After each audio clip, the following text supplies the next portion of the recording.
Hey, welcome back to my live broadcast. Welcome to my replay viewers, my live viewers. Y'all, it is so late, but I really wanted to talk to you guys about pricing. I actually started putting the video together earlier, and then I started working with clients on creating their offers. And then after that, I started hanging out with my boo. But then I was like, okay, I need to come in and talk to you about pricing tonight.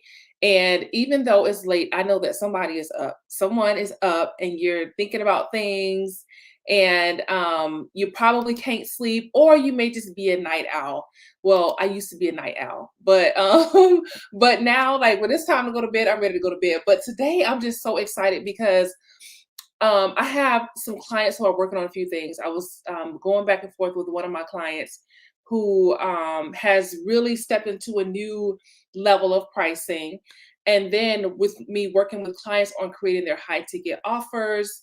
And then I had another client who actually she was selling her high ticket offer, and she was starting to get a little bit discouraged because she wasn't getting any sales. And finally she got her first sale, and she was like, I was just getting ready to lower my prices. And so and I was like, I'm just so glad you didn't do that.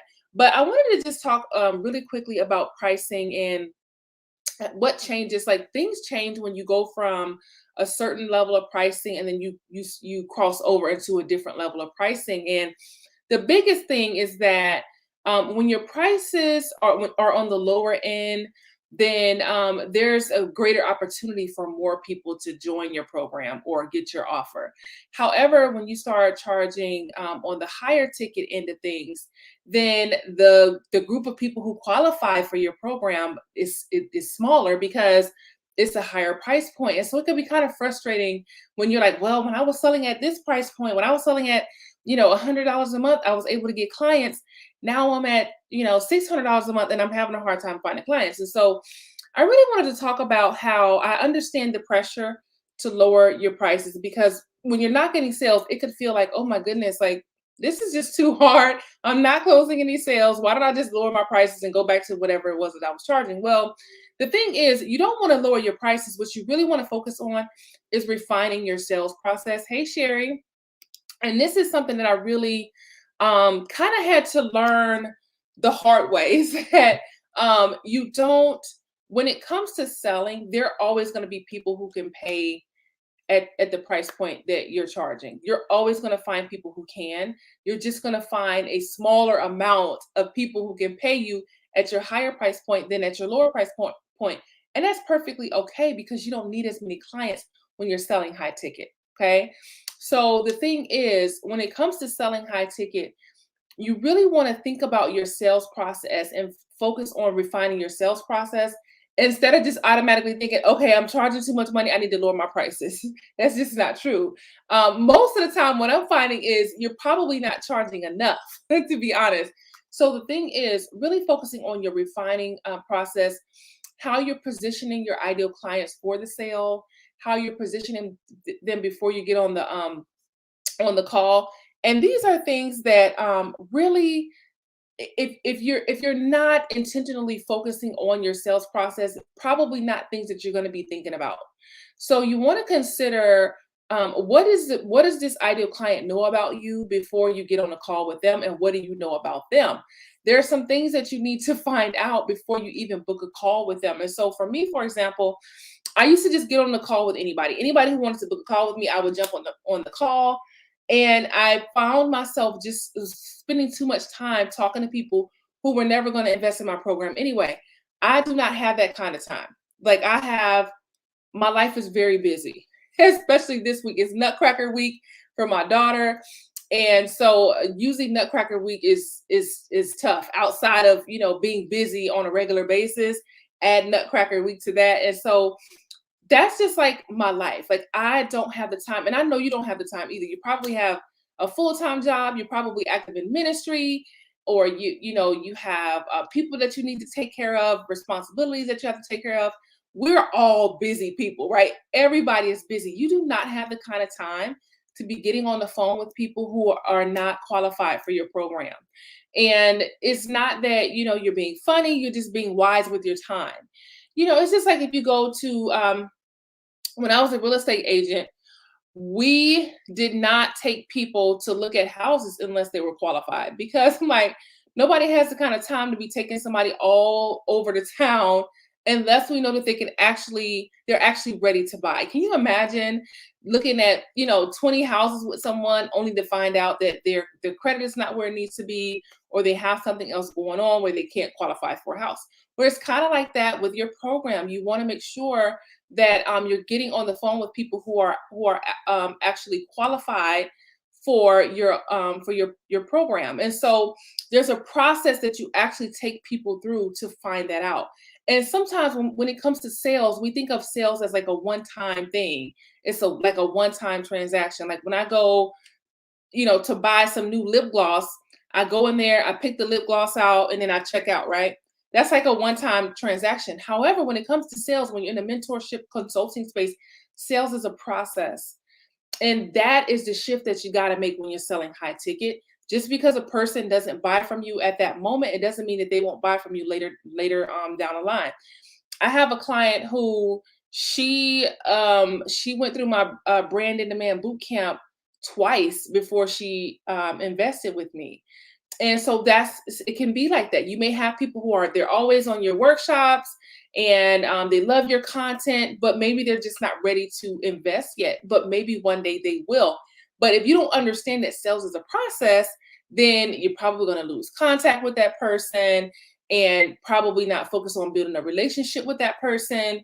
So think about how you can refine your sales process, how you can make sure that people can actually afford your program, that you can actually help them, and make sure before you get on the phone that this, or on Zoom, however you do your calls. If you're doing calls, hopefully you are. But of course, there are some ways to get clients without doing calls. But I always encourage to do calls, because you may get on a Zoom session with somebody and realize, oh, this person is not a good fit for my program. I actually got on a call with a lady before who she was ready to invest in my program. And I explained to her, I said, I said, you're not going to get the best out of this program. Hey, you're not going to get the most out of this program. I actually turned her away because I like to do business in integrity, and I don't just take someone just because they can pay. But I knew that she wouldn't get the most out of my program based on what she was trying to do. And so I explained that to her. I said, listen, I said, you're going to get some value out of the program, but you're not going to get as much value out of this program as you possibly could because of what you do versus, what I teach. And so she was just really thankful that I was able to explain that to her, but I would not have known that if I didn't talk to her first. If she had just invested, I probably would have had to give her a refund, because I would have had to tell her, listen, this program is not a good fit for you.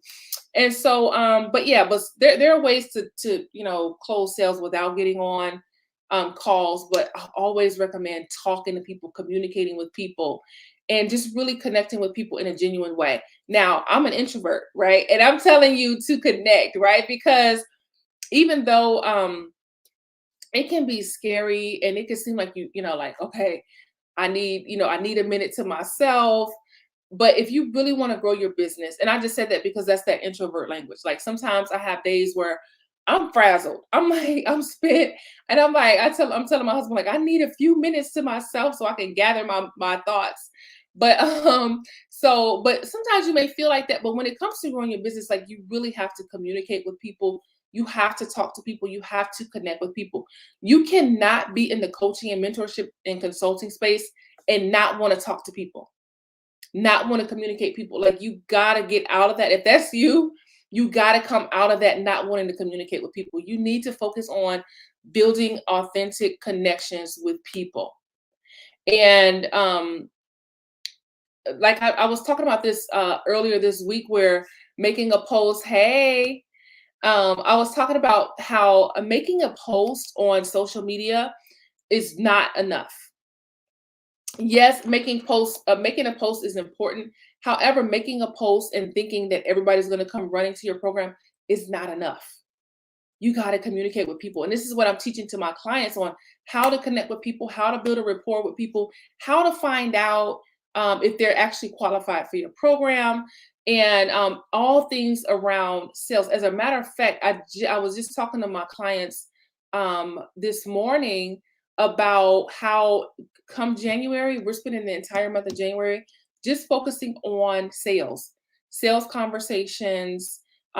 We've talked about selling on webinars, selling on video, all kinds of different things.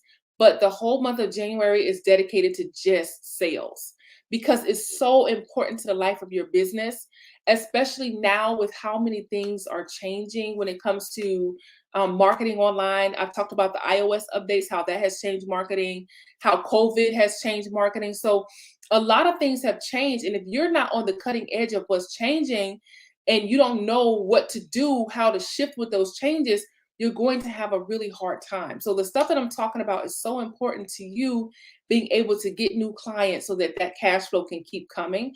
Because even though when hard times happen, you're always going to have people who can't invest in your program, right? But you're always going to have people who can, and you have to find them. That is the key, is knowing how to find quality leads, and making sure that these leads are a great fit for you and for your program, because they may need something that you offer, but they may not be a good fit for your program. For example, a lot of times we look at, well, can this person pay? Or does this person need help with what I do? For example, I focus on brand messaging. I also help to design offers. I just finished working with some ladies tonight on helping them to design their high ticket offers. So if the person, maybe they need a high ticket offer, right? But maybe this person is not coachable. And you do have people who they invest, but they really don't trust your advice. I do not understand that. I don't understand why a person would invest and then not listen to anything that you say. When my coaches are speaking, I'm not talking, I'm listening. And when they're done talking, I'm implementing. And so that's because I understand the value of having somebody pour into your life. But you're always going to have people who can pay, but you also have to look at, are they a good fit? What is their personality like? If they're doing things like blaming everybody for, for why they are where they are and not taking full responsibility, if they're always, negative, they don't ever have anything nice to say. For me, I do not want to work with those kind of people. And I hope, hopefully you don't want to work with those kind of people either. But I always say this, I don't want to work with anybody who I'm not called to. The way that I figure that out is by just engaging with people, by looking at what they're posting, having a conversation with them. So for example, one time I messaged someone and I was looking at what she was posting and I was like, oh man, like this person, I could really help this person with this messaging here. So I reached out to her and I told her, I said, hey, I'm doing this free boot camp and I'm going to be teaching. And I was talking about all the stuff that I'm going to be teaching. I'm like, it's totally free. You guys know, those of you who've been through my Brand and Demand boot camp, I give a ton of content. I give a ton of content at any given time, any given moment. But she was just like, well, what's the catch? And I was like, well, what do you mean? She was like, well, they say ain't nothing free. And I was just like, so immediately our personalities, started to clash. However, I did not allow that to be known to her. However, I was just like, okay, this would not work. Is this the kind of person that I want to work with? Probably not. Thank you so much. So think about not just like some of the on the surface characteristics of the people that you want to work with, but what kind of personalities do they have? When I get on with my clients, I'm excited to work with them because I like all of my clients. And you'd be surprised, some people do not like their clients. I know it sounds crazy, but it's true. Some people don't like their clients. I like my clients. My clients are the best. And so when I get on with them, I'm helping them with work through their issues, and we always have a great time together. And so oftentimes I'm like, God, thank you for the amazing clients that you sent my way. So we really have a good time, and everybody, all of my clients support each other. Just the vibe inside of my academy is really awesome because of the support that my clients have for each other, and the things that we talk about, the things that we discuss, and they go out and they implement. So we talk about things and they go out, they implement. If it doesn't work right, they're messaging me like, "Hey, Shanta, I tried this.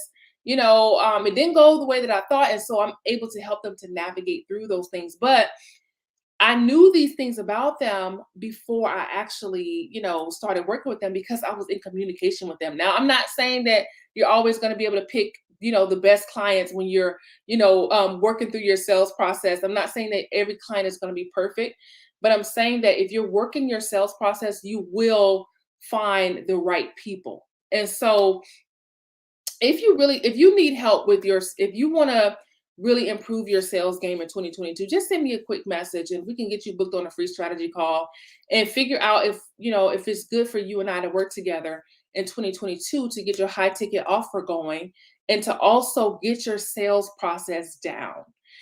If you're one of those people you like selling in the DMs, I'm always talking about one of my clients who she closes in the DMs.